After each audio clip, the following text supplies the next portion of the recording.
আজকে ঝালমুড়ি বিক্রি করছেন ভোটের প্রচারের জন্য, এরপরে সত্যিই ঝালমুড়ি বিক্রি করতে হবে। দিদিমণি তো পুরো পার্টি থেকে সাইড করে দিয়েছে, মাল কামানো তো বন্ধ হয়ে গেছে, আগের মতো আর কামাতে পারছেন না।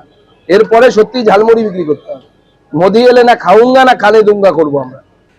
প্রধানমন্ত্রীর ঝালমুড়ি খাওয়া নিয়ে চর্চা যখন তুঙ্গে, তখনই পাল্টা ঝালমুড়ি খেতে এবং খাওয়াতে নেমে পড়লেন মদন মিত্র। মোদি যতবার মুড়ির দোকানে গিয়ে নাটক করবেন, পরের দিন আমরাও সকাল থেকে মুড়ি খেতে থাকবো।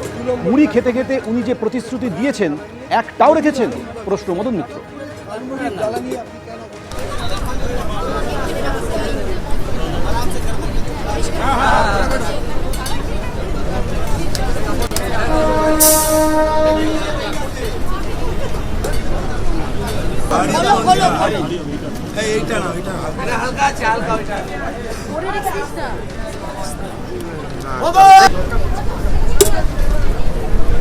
কৃষ্ণনগর মেল লাইনের আগরতলা স্টেশনে 2 নম্বর প্ল্যাটফর্মে হাজির হয়েছেন।